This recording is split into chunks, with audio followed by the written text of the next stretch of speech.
Ini kalau kau beli satu-satu dekat kedai RM2 ni kan, harga dia confirm sampai 300 lebih, dekat 400 kan. Kau bayangkan kan, ni satu RM2, RM2, RM2, RM2, RM2, RM2, RM2, RM2, RM2, RM2 kan. Sebab semua sekali ni, set ni kau tengok kan, yang ini adalah set untuk apa juga? Untuk macam water level, hammer, gunting, pisau, tali tape. Apa lagi yang ada kat situ?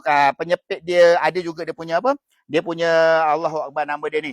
Lupalah nama dia ni, adalah plier untuk clip wire apa-apa semua sekali. Okay, ini adalah dia punya set dia. Yang ini pula, yang ini set screwdriver tau. Set screwdriver ni korang tengok kat sini kan, lengkap semua sekali tau. Ada Philly, ada flat, yang besar, yang kecil, yang panjang, yang pendek, Allen key. Semua ada sini. Ada Richard screwdriver pun ada juga dekat sini. So, ini adalah set untuk screwdriver.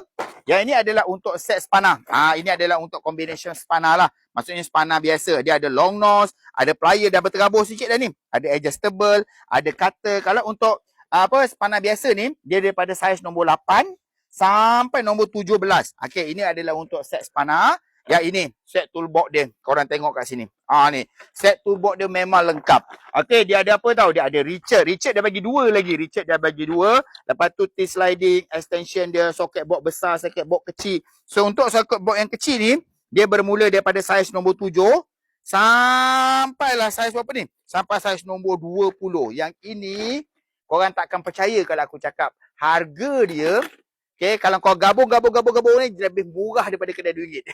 Betul aku cakap korang. Sebab yang ini, satu set ni, korang dapat sekali dengan luggage tau. So, dia ada berapa tau? Dia ada 187 set. Okay, dia ada 187 set. Kalau korang kalikan dengan RM2 setiap satu item, so, dia akan lebih kurang dalam berapa lah? Aku tak pandai matematik sangat ni. 187 kali dengan 2, lebih kurang dalam 374.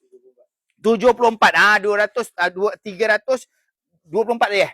74. Dekat RM400 tu. Tapi yang ini, kalau kau pergi tengok dekat beg kuning, harga dia tak sampai macam tu tau. Harga dia memang korang tak masuk akal punya lah. So, yang ini, okay, bila korang beli, korang akan dapat satu set macam ni.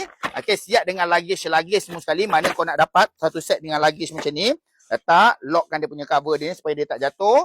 Lepas ni, masukkan kat dalam. Ini aku main kelang kabut je ni. Aku main terabur-terabur je, letak kat dalam. Sini letak kat dalam. Ini untuk anak-anak yang nak belajar, nak main-main DIY. Memang sangat-sangat sesuai set luggage ni. Set toolbox ni letak kat sini. Tutup. Dan kuncikan dia macam ni. Macam kapten kapal. Kan?